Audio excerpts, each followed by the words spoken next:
but I do have my talking points, the main things I want to talk about, and the things that I hope everyone will take away from this chat today. For me, I like to make things very interactive. I don't know, I guess I've been told the format for this is after the presentation or after I speak, there's question and answers, but I'm also actually really okay with people putting questions in the chat box if anything comes up as I speak, because I see this as a conversation. It's not a lecture. Okay. Yes, so I guess Zoe, I don't know if I should just dive in or about Yes, okay. My understanding was that you wanted to understand my journey, what my journey has been like, and I guess finding my way, how I found my way into the innovative field that I'm in. Yeah, so I'll just go right ahead. For me, well, first, there's actually something I would like to share.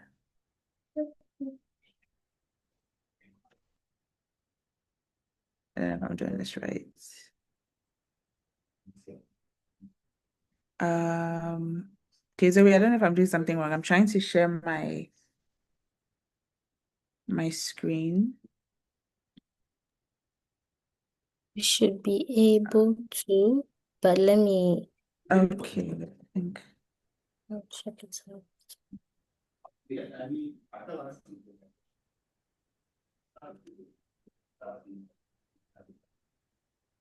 Okay, I think I see what's wrong.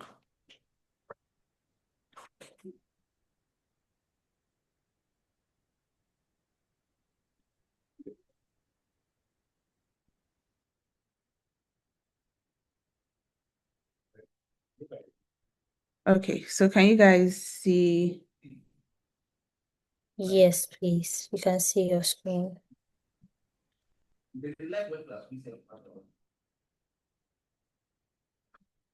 Okay, yeah. All right. So for me, if I were to summarize what I want to speak to you guys about today, is that it's all about people. And by people, I don't just mean because from the business standpoint, usually you're talking about who's your audience or your market. But I mean you yourself, because you're a person. So I think the first step in figuring out or navigating your way into any field, honestly, it starts with you yourself, the person, and then everyone else in the market or audience or industry that you're hoping to get into. So that being said, let me share more about my story and why I'm saying it's all about people. For me, I started out as a child being very interested in fashion. As Zoe read my bio, my profile, it says I'm a fashion business consultant. So I am in the fashion industry, but I'm not a designer. I'm not a stylist. I'm not a model. I'm not most of the things that people think of when they hear fashion, because I'm a business Yeah, consultant, if you but wanted I'm to in join a fashion. breakout group, I'm sure which Uh, group to Isaac, I join. think your I'm really your audio interested. is on. Your mic is on. Okay. Yeah. So I'm not most of the things that people think about when they hear fashion. For me, again, like I said, my story started out as someone I grew up very interested in fashion. I think like most girls do, I used to sew for my dolls. So I thought I was going to be a designer because I was interested in fashion. So what else can I be but a designer at the time? Like most Ghanaians, like myself, the wache for breakfast eating Ghanaian that I am, I assumed that meant I was going to be a designer. Till I actually tried it out, I started learning how to sew. I attempted going to fashion school. By fashion school, I mean the learning the manual parts of fashion, making the clothes. And I realized it was not for me. But for some reason, I just always felt that I was meant to be in the industry. So I was trying to figure out, okay, how can I be in this industry but not do designing or dressmaking? Because I knew there had to be some way And as God would have it, because my plan was to do, I wanted to do either visual arts, something arts related in high school, and then do fashion in university. But my mom intervened and kind of changed my trajectory. She discouraged me from doing arts in SS. In university, same thing as well. So I ended up doing business because I thought it was the next best thing. If I don't become a designer, I can understand how to run a design business. So I ended up doing business and I ended up really, really, really liking my classes more than I thought I would like, actually. And so that honestly, that was it for me. I didn't know how, but I was like, okay, I've seen what I like. I know I like fashion. I know I like my business classes. I know a lot of friends in the fashion industry. I know people that are learning how to sew or trying to start a brand. This is when I was in university. So I can use the things I'm learning in my business class to help them. I didn't really know what that would look like. Like there was nothing like fashion business consultants. I just knew that there had to be a way that since I'm learning the things I'm learning and I know people in this industry, I should be able to connect the two, use what I'm learning to help the people in the industry. But again, there was nothing like fashion business consultant. So the next best thing I could think of was a small business consultant because I had heard of that. I knew that there were consultants that work with small businesses. So because of that, after university for my is it called national service? I don't know. No, not national. After my national service, I worked in a consultancy firm with Uncle Edem. I'm sure most of you or everyone here is in LIC. So Edem Senanu, he has a consultancy. So I was like, this is going to be my chance. I'm going to learn what it means to work with businesses. What it does it even mean to be a consultant? Because I thought that was what I wanted to become, but I hadn't actually seen it, in real life. So I worked with him for some time. I learned a whole lot. Because he knew my interest, he put me specifically in the part of the company that dealt with small businesses so that I could see what it was like to work with a growing business and to help grow a small business. So yes, that was my first official business job, or the first step I took to becoming intentional step I took to, I guess, becoming who I am today or to do what I do today.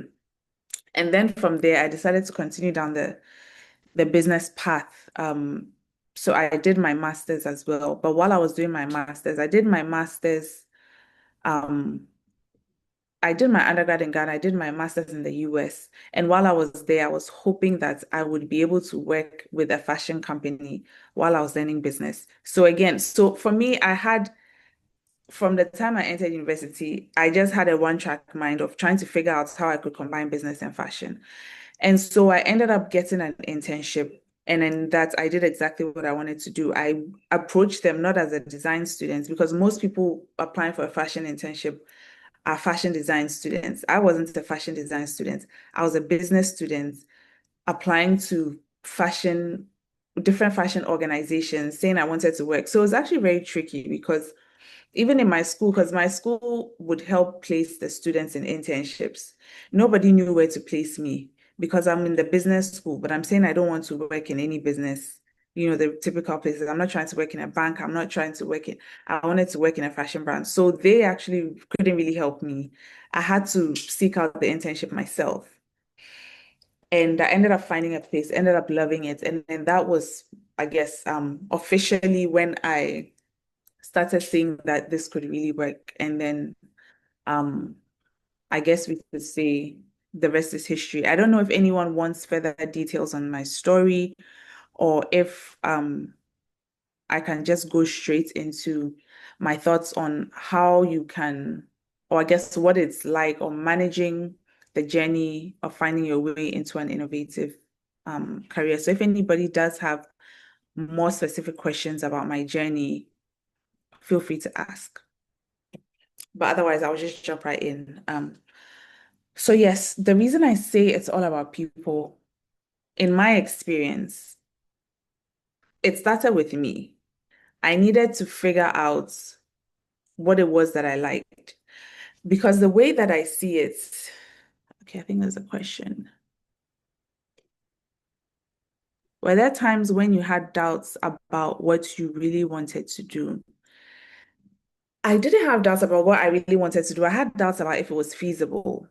I knew what I wanted to do. For me, I guess people, it's a good thing and a bad thing because I should have probably been more open to change, more open to trying new things. But I had made up my mind, honestly. I had made up my mind.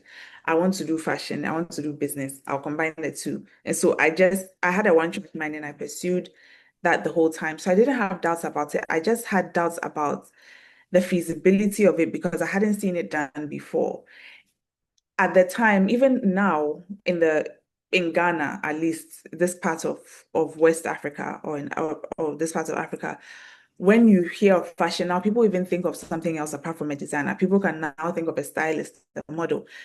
Back then, it was just you are just a designer or a seamstress. The other parts of the industry were not even really known because it's a budding industry. And so I didn't have an example of what I wanted to do. But for me, it was like a no-brainer because I was like, if there are consultants who consult for businesses, can't there be a consultant that consults for a fashion business? Like for me, I felt like it was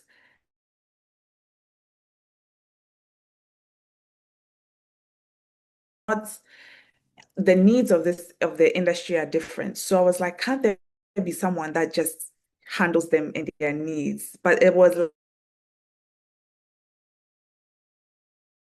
trying to find a company to work. And like I said, I worked with Uncle Adam Senanu. That was a really great opportunity. But it was general business. I was learning about, which was really great. I was learning about working with different types of businesses. There was nothing my path didn't exist, basically. So I had doubts about whether it was feasible, even if I did manage to, excel in business and understand business and say, okay, I can help your fashion brand using my business knowledge. Would anybody understand when I said that? Would anybody understand me if I said I was a fashion business consultant, or would they look at me strangely? Which is what happened for a long time. For a long time, people did not understand the value I was bringing till I had proof of concept, till I had examples of people I've worked with and brands I've worked with, and this is what we did, and this is where they are now, etc., etc. So till I was able to prove the concept, nobody really understood what I meant. Yeah, so I hope that answers your question.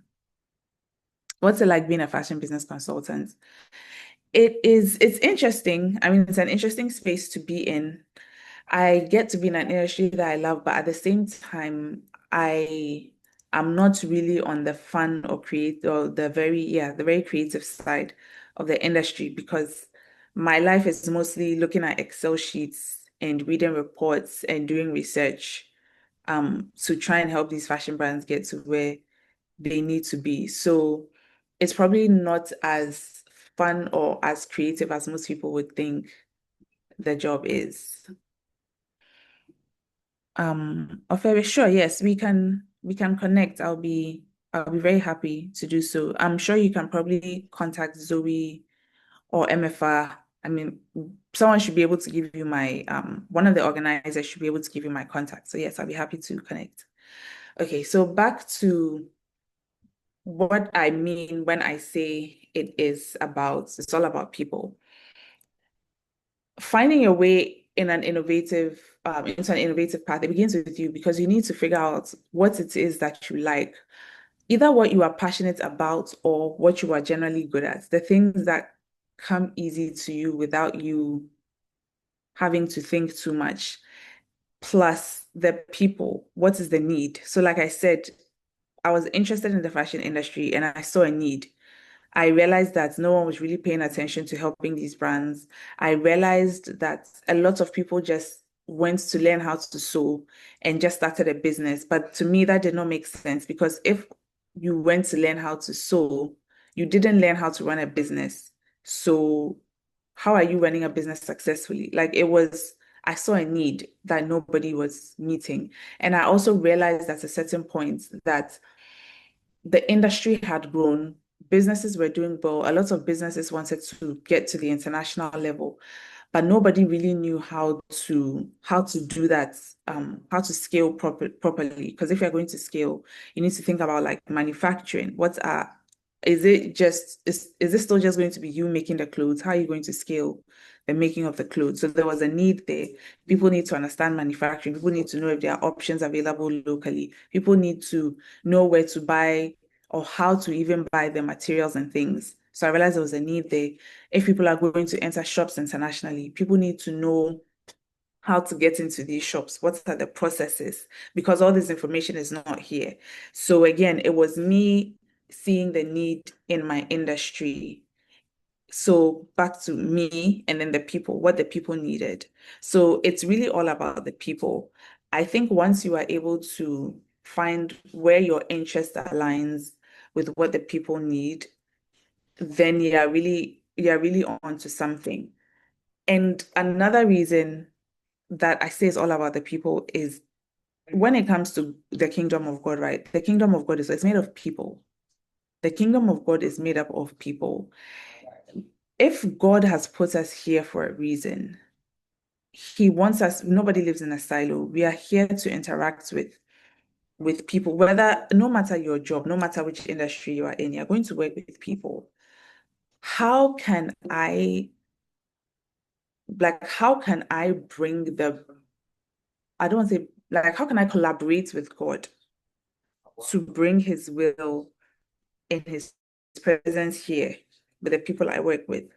How can I bring a little bit of darkness in the industry I'm in? Because for me, what I noticed was that the industry was full of a lot of darkness in terms of there's a lot of depression because it's such a demanding industry, because it's a very what word will I use? There's a lot of imposter syndrome in the industry. There are lots of people that are good, but don't think they're good enough. There are lots of people that have been spoken down to. There are lots of people that have been taken advantage of. There's just a lot that the people are going through. So again, the people. And I was like, I can't just be here to teach somebody something and make money and go. I have to see beyond the need of, okay, people need to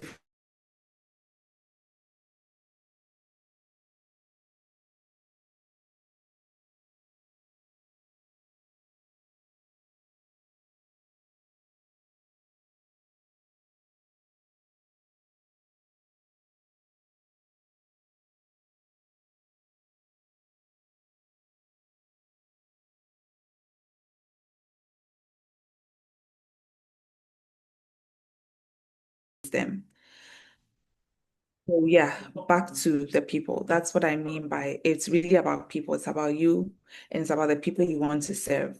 It's really just about you and the people you want to serve. That's how you stand out. That's how you will, solve any problems. That's how you can do anything that's innovative. Um, yeah, so for me, that's I think that's basically it. Let me see if I've touched on all my talking points, please. Think there are questions in the chat. I'll check them in a moment. I'm just trying to make sure I've hit all my talking points.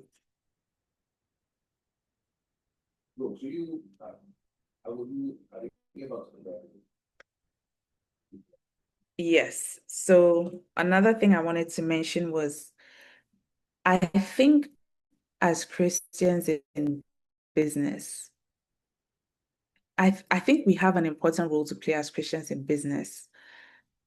Because business is really about taking territory. Business is about, I mean, whether it is, even if you are a small business in your corner, you are a multinational, you are taking some kind of territory, you are occupying some kind of space. And that means you have some kind of influence, even if it is influence over 2 people, influence over 3 people, influence over 20 people, over 2,000 people. You have some kind of influence. And there's just back to the darkness I witnessed. There's just so much darkness, so much negativity around.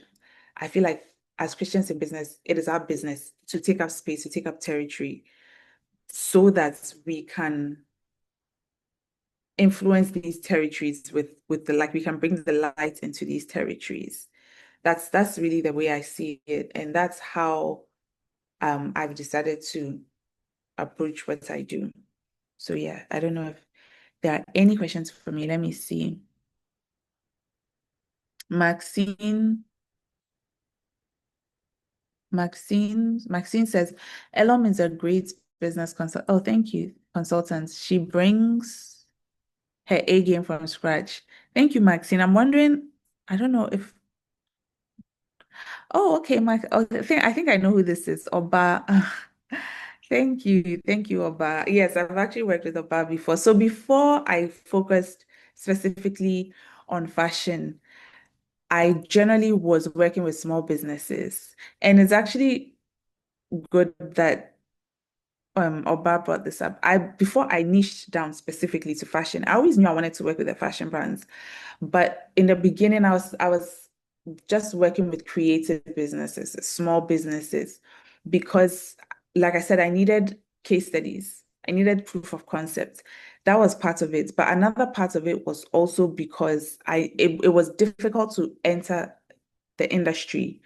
And so I needed to work with different people, do some more networking, prove my concept, all of that before I felt I was able to confidently, penetrate into the fashion industry. So my working with creative businesses in the beginning was part of my strategy, actually.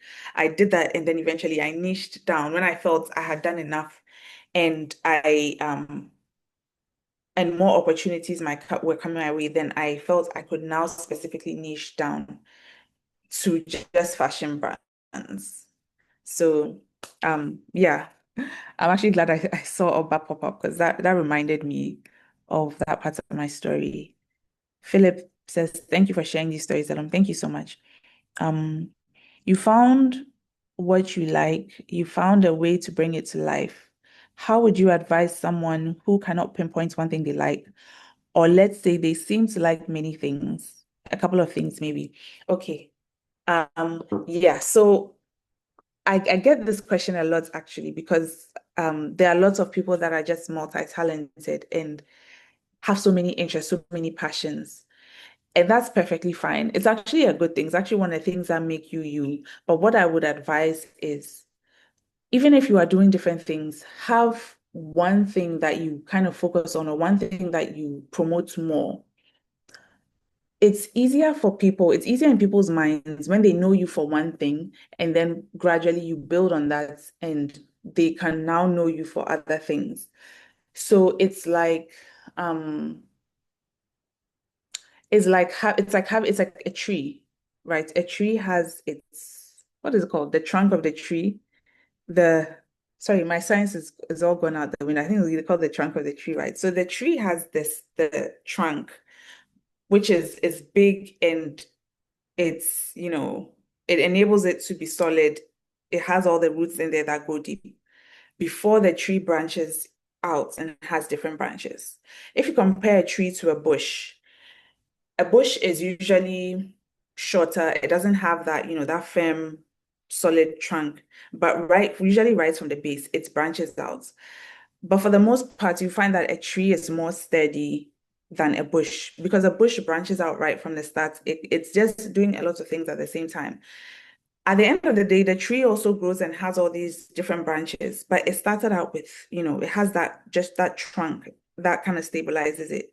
So I would say if you have lots of different passions and ideas, find the one that you can start with, is going to the one that is unique, the one that people help people remember you, the one that you can really grow something with. I would say start with that. And then as you build your name in that thing, then you begin to branch out or let people know that your company does this other thing or that you can do this other thing as well. But it just registers in people's mind more easily when they know you first to be really, really good at one thing. Even if it comes to so yeah, so that's for if you had a company or if even if you don't have a company, if you yourself as a freelancer, you just have so many different things you're interested in. I would say that's a concept that works. Even if it comes down to a brand itself, down to the brand, let's say you have your own brand, but then you want to launch so many different pieces, so many different products at the same time, and you are now starting, you are a brand new brand. I would always say start with like 1 to 3 things, because you need to start with 1 to 3 things, really, really good, like good things. Like if you're going to start with one product, that one product should be a banger, or 3 products, all like top-notch bangers. Let people make it easier for people to remember you, make it easier for people to even decide to work with you. And then gradually you add on to your portfolio. So that same concept, it works with if you have a company and you're trying to launch products and you need to know, which one do I start with? Really, which one is going to make you stand out the most? Or if you yourself, the individual, you have so many ideas and you want to launch so many companies, you want to do so many things, which one will make you stand out? Which one will help people remember you and come back to you the most? And then from there, you make your name in that thing and then you go and branch out. I hope I've answered your question, Philip. Niching down is a key, really, Thank you yes. very much. Okay, great. Hello, Alan. Yes, hi, Zoe. okay, yeah, I was about to say there's another question. Alan Okay, has a question for you. okay, yeah. I'm just about to read it. Please, when you say darkness in the world, what do you mean? And can you talk about some of the darkness? Yeah, so I think I answered this question, but I'll talk some more about it. So for me, I'm speaking in this case specifically with my industry. The darkness that I was talking about was just seeing a lot of depression, a lot of people say generally creative, a lot of creatives are depressed or emotional. I don't know if it's part of it is a function of, most creatives tend to have work a lot on emotion. And so they experience a lot of different emotions. But I was just seeing a lot of depression, and depression leads to different things. It leads to drug use, it leads to alcohol use, it leads to um, just untapped potential, because you could be doing so much more, but a lot of them, it's like there's just this dark cloud around them and they cannot get up and do anything. So a lot of what I'm talking about is depression, but then there's just also things like imposter syndrome. Somebody can do something, but they've counted themselves out already because they feel that they don't belong in that room, or they don't belong in this situation, or they don't deserve this opportunity. So that's kind of that's a lot of I don't know how to say, but darkness. I've seen a lot of darkness. Yeah. And also people, the industry for the wrong reasons. Um, People pursuing it for, I don't know if it counts as darkness, but I still see it as darkness. I feel like it was just for the wrong reasons, just for glitz and glam. But then that's so fleeting. It's so vain. It doesn't lead anywhere. So I just felt that there was a need for me to speak life into people and for people to see that they are more, they can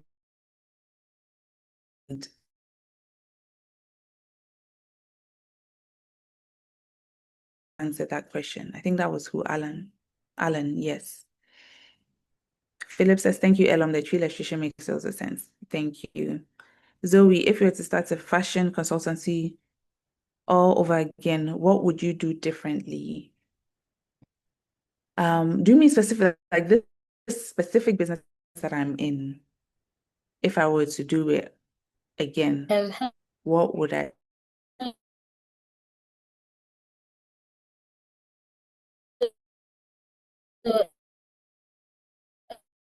Into it. So Uh-huh.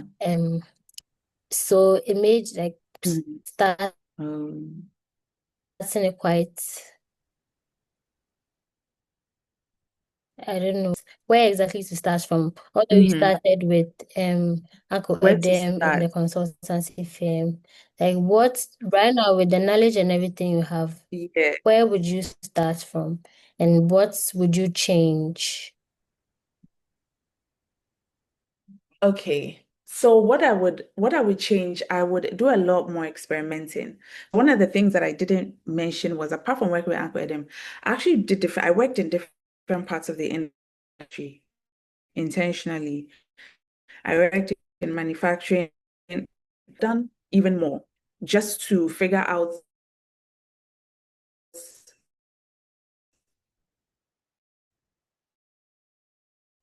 even in fashion, there are niches.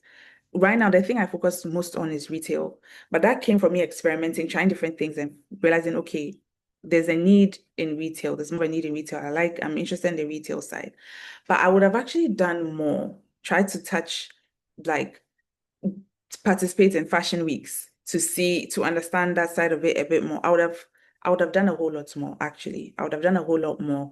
And I think I would have also started, even in university, aside from working with Uncle Edem, there are other things that I should have probably done, not just within fashion, but also outside of fashion, like maybe working with an advertising company, like things in the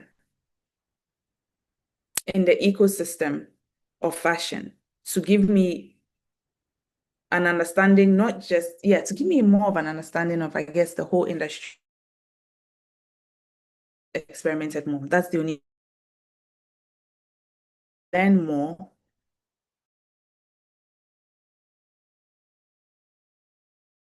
and the whole industry even better, and I know how to apply what I've learned. I don't know if I've my answer is coherent enough, but I would have experimented more before starting. Yes, ET please. says, Mhm. okay. It was ET coherent. Thank you. says, okay, you're welcome. ET says creatives tend to work in isolation, and a lot of them mostly feel misunderstood and undervalued. Yes, that could be a contributory factor to exactly like that's I 100% agree. I think a lot of creatives feel misunderstood and undervalued, especially undervalued. A lot of creatives feel undervalued because I think that is a function of being in Ghana. Not a lot of people value or appreciate things in the creative industry. And then also, yeah, so in general, in terms of like your customers or your potential customers, people feel that, the people out there will not value the work I'm bringing, but also probably growing up, there are probably creatives who grew up in homes where they were discouraged from pursuing anything in the creative field. So they all are already coming out, like right out the gates, they are feeling like I'm less than. You know how in Ghana a lot of the time they'll say, well, if your grades are not good, then you go and do home economics, or you go and do fashion, or you go and do some other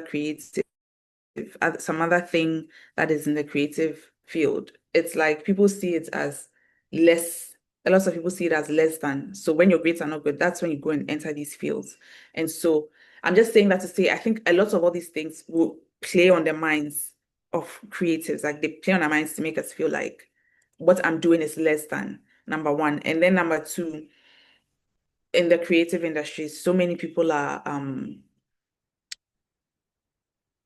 it's there are a lot of what's the word I'm looking for? Gatekeepers. So it's very, very much like a you can't sit with us industry. Like these are the special people that everybody knows and values and everybody else is less than. And so people feel like if I'm not part of it's very cliquish. That's the word I'm looking for. So I think all these things kind of just make creatives feel undervalued, and that can also contribute to all some of the mental things we spoke about. Okay. Philip says, for someone who might be interested in fashion but not manufacturing, consulting, or modeling, let's say in connecting the designers to global markets, how would you recommend they start? What challenges should they envisage? What steps should they take? Okay. Connecting designers to the global markets. The first thing you need to do is understand the designers, because you can't connect them to a global market if you don't understand them and their challenges. I would say, again, just, working in different parts of the industry, work with the designers. I have a friend who is she's very intelligent, very accomplished. I think at this point she probably has like 2 or 3 degrees. I don't know. She's a very intelligent person in fashion. Her niche is fashion sustainability. She's a fashion sustainability researcher. One of the things that she did was intern in um one of our local brands. She interned in one of our local Ghanaian brands because she wanted more experience, more hands-on experience in understanding our brands and their challenges. This is somebody who could have said she's too big to do this, but she interned with them. It was for quite a while, a couple of months. She worked with them for quite a while. And I'm saying intern because it was unpaid. She interned with them. She worked with them for some time because she needed to understand the industry. So understand the brands first, get your feet wet by working with them, interacting with them as much as possible. And then you also need to now understand the global markets. So the way to do that is, of course, there's online courses and things like that, but there's really nothing like actually doing the work, actually finding a brand, finding an opportunity where you can work with a brand that's trying to enter the international market and understand it. The only way, so for me, that's part of what I do is connecting brands with these to helping them to scale globally. The only way I was able to do that is by working with brands and then also working like you kind of can't escape, doing the manufacturing and all these things. Well, you can, but it helps because working in manufacturing helped me understand the needs. They helped me understand how brands can do certain things better at the manufacturing or the sourcing level to better prepare them for the international market. So it's really just getting your feet wet and understanding the industry, understand it well locally, and then understand the needs on the international market. So what jobs can you do? What people can you speak to? One of the things that I did, I mentioned that I did an internship while I was doing my master's. That how I got that internship, it, in the beginning, it wasn't an internship. It was an informational interview. I found someone. Okay, so let me go back and tell the story. I used to listen to this podcast. Back then, podcasts were new. This podcasts were not really a thing, but I stumbled across because I was always researching on the industry. That's another thing you should always be doing, researching. I was always researching on the industry, always reading. And I stumbled across this podcast. Like I said, podcasts were new, it wasn't really a thing, but they had started this podcast called Fashion Lab Africa. And the hosts they were all African and they were in different parts of the international markets. So there was one Nigerian man in New York. There was one South African lady. I think she was in South Africa, but she was kind of between South Africa and like the UK or something. And then there was another the other host, I can't remember where she was based, but it was all Africans and they were all in the international market. So I started listening to the podcast. And then I realized that one of the hosts was in New York. I was doing my master's in Philadelphia at the time, which is like 2 hours away from New York. So I said, let me try and he's African. So maybe he'll sit down with me and then just talk to me about what his experience is like. So again, this is part of the research. I was doing my research, came across this podcast, listened to it and said, let me further my research by speaking to this person. I spoke to him. So I had so many questions. I wanted to know practically what was it like being a Nigerian, being in New York, having a fashion brand. He also had a factory. He had manufacturers in Turkey and China. I wanted to understand what that whole process was like. Because at that point, I knew what the Ghanaian situation was. I needed to understand more of the international side. So that's what I mean by an informational interview. I sat down with him and just asked him a bunch of questions, which he was so kind enough to answer. And then eventually he offered me the internship. But I say all of this to say I needed to take a step to understanding the global markets. And that started with me doing research and speaking to people. So you need to thoroughly understand both sides. And I would say that, yeah, do the work. One thing that lots of people do these days is to just get up and say, I am this thing, or like I can, just get up and say, yes, I can connect you to the global market. But the person, you don't have proof of concept. You've not worked in it enough to actually be able to say that this is, I can do this thing. So actually do the work and try and understand all the different parts of what the industry looks like, or at least local and international, because that's what you want to do. And then that's how you start. The challenges you should envisage, getting an understanding of the global market is a bit difficult unless you have a brand.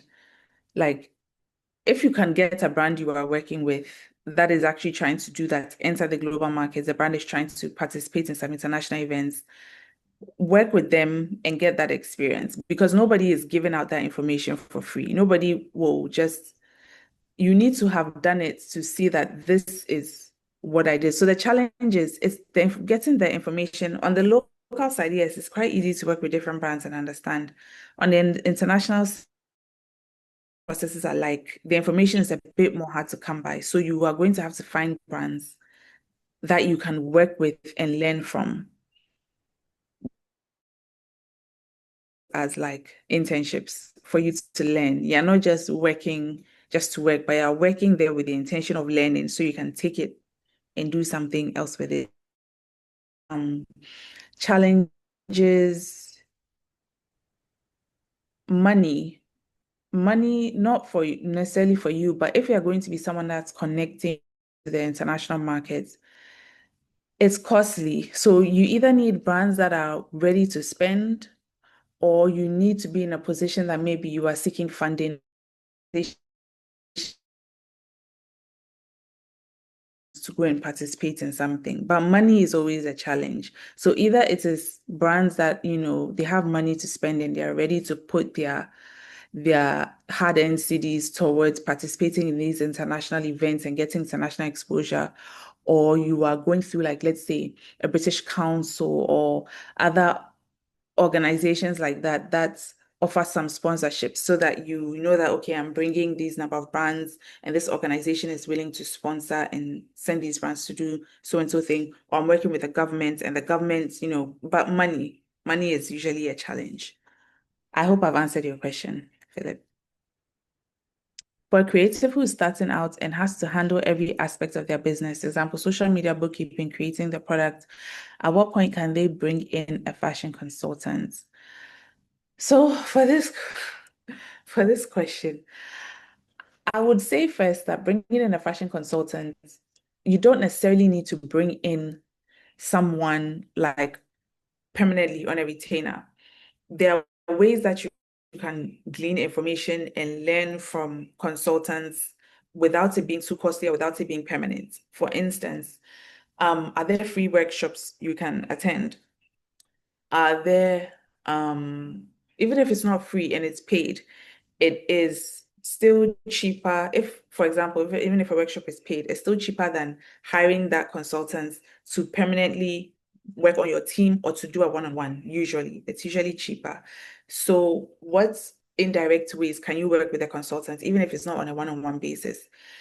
And you would need this at various points for the free workshops and stuff. That one right from the beginning, like, I think always take advantage of any free learning opportunities that you can come across.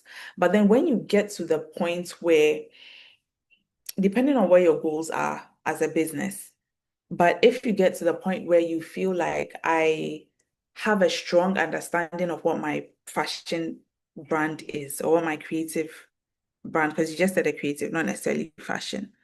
I have a strong understanding of what my brand is. I have a strong understanding of who my audience is and what value I'm bringing to them. I really feel like I have something to offer. And all I need now is an opportunity. Then I think that's when you start working with someone on how you can grow. Because if you are working on growth, you can't work on growth without first understanding, like, you don't even know who it is that you are appealing to. A lot of the time I work with fashion brands, and I'm like, okay, who's your target audience? Everybody.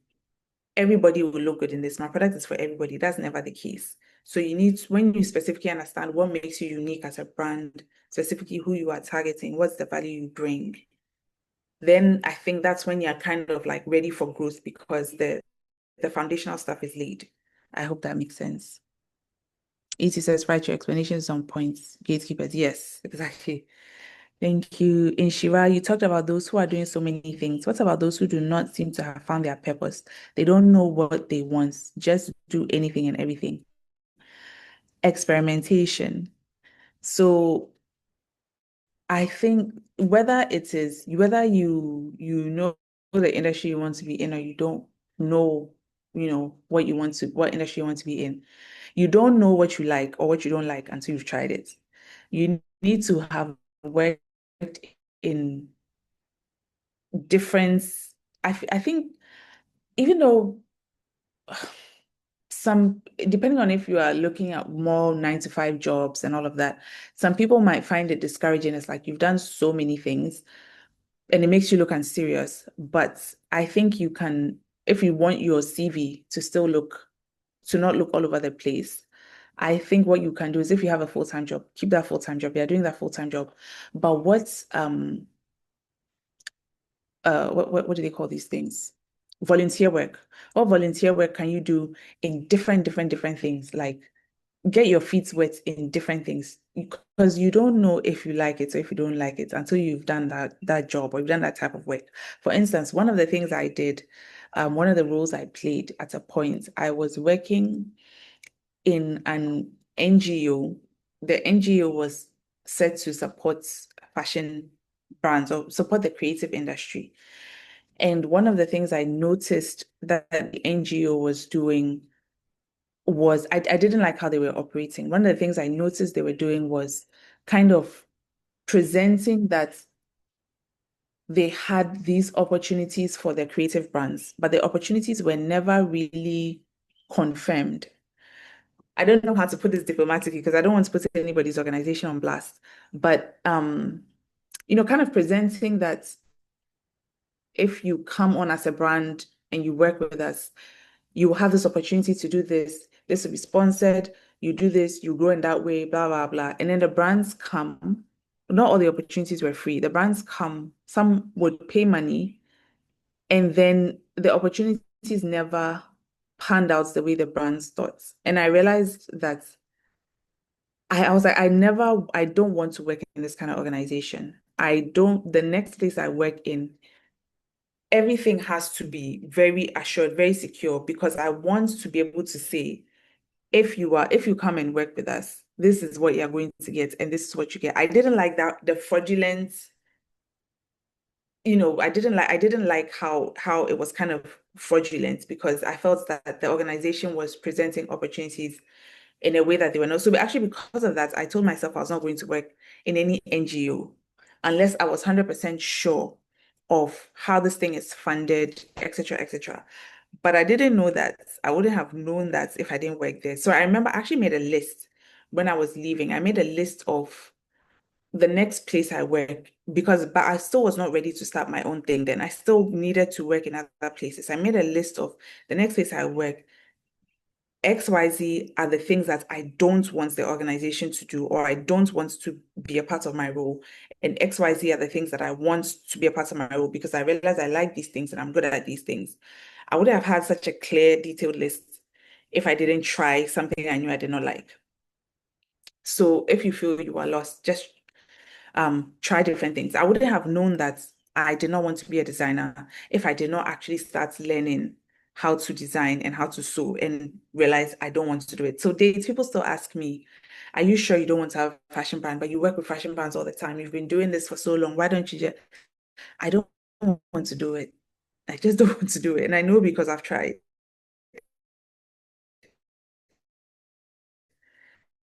So yeah,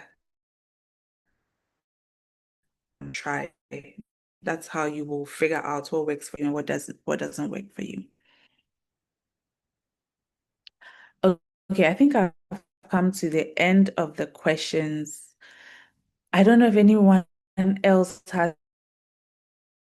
any other questions. If not, I guess maybe I'll hand over to Zoe. But actually, before that, before I hand things over to Zoe, so I added this picture. Let me see. Yeah, so I added this picture to my little presentation. It's barely a presentation, it's literally 2 slides. But I added this picture here because this was taken when I was doing the internship that I mentioned, my very first internship. And I was like, when I see myself here, I was still very, very, very green, didn't really know, which specific part of the industry I wanted to work in, didn't know how I was going to do it, didn't know if it was going to be feasible when I came back to Ghana. I had so many questions, but I was like, I'm just going to stay here. I'm going to figure it out. And this picture means a lot to me because I see myself here. I was tired here. I was hungry here. I'm sitting on this couch, which is, you can see the couch is torn in so many places. But I was just really determined that eventually things would work themselves out if I just kept on trying different things. And that's what I did. I tried this. I tried so many things. And at some points, the path became clear to me. So you will not figure things out if you don't try. You will not figure things out if you don't figure out what it is that you like, what you're good at. And you will also not figure things out if you don't go out there and realize what the needs are. What are the things that people need? Whether it is like an emotional need, like I talked about, trying to lift people out of darkness, or it is a technical and operational need. You literally have to get out there and just try and put yourself out there, do the work, and eventually things will work out. Your path will become clearer.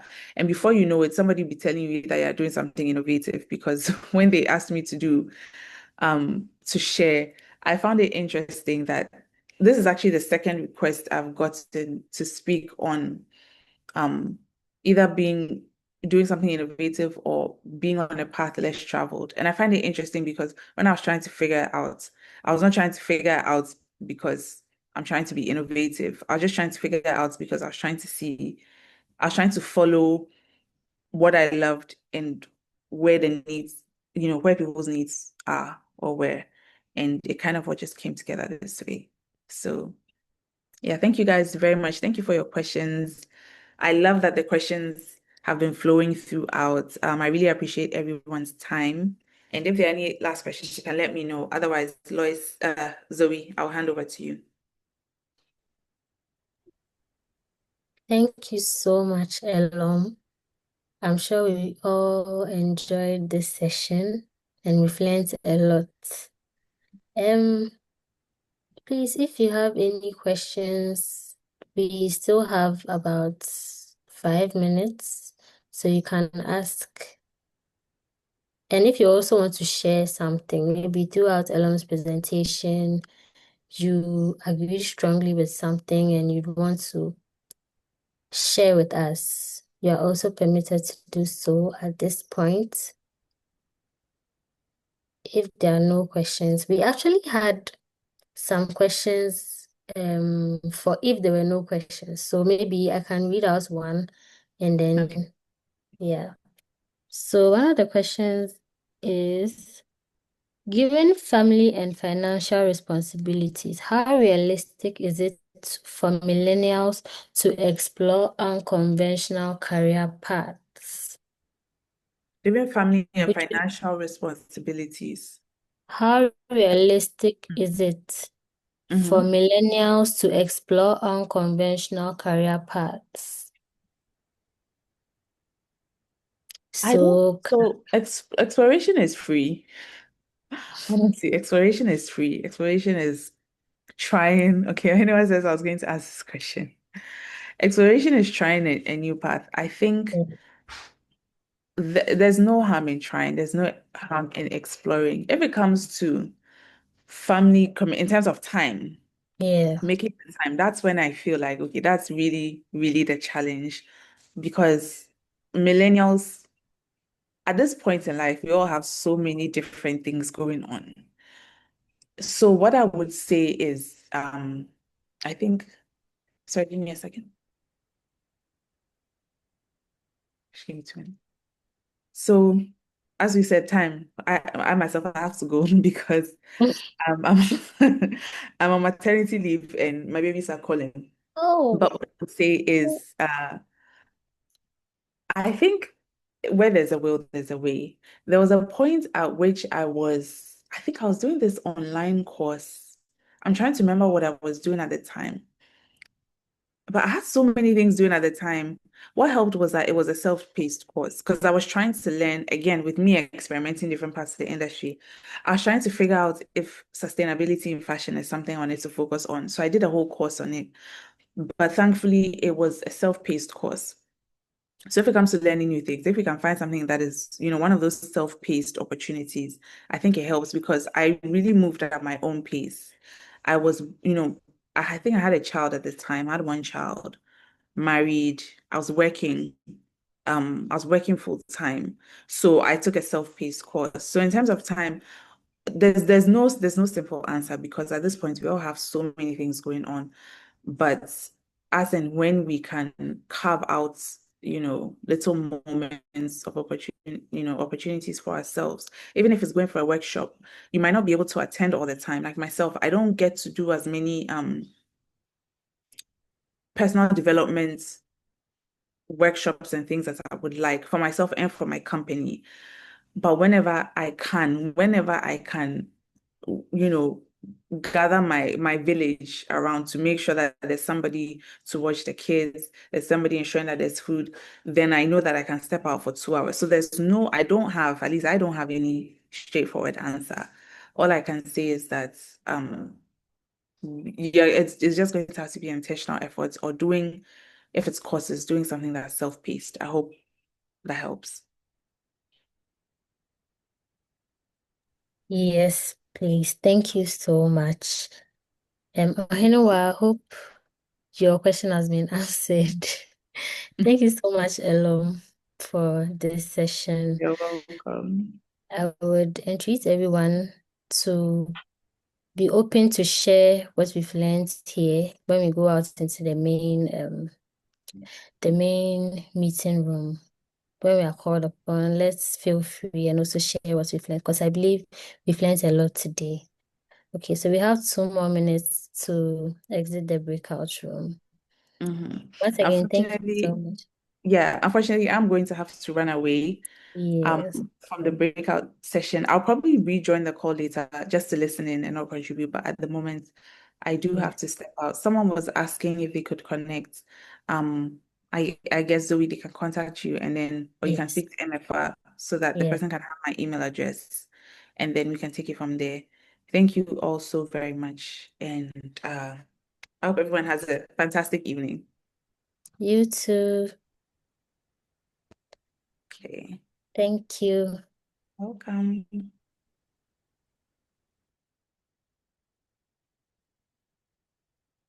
Okay, so I guess we can leave the breakout room now.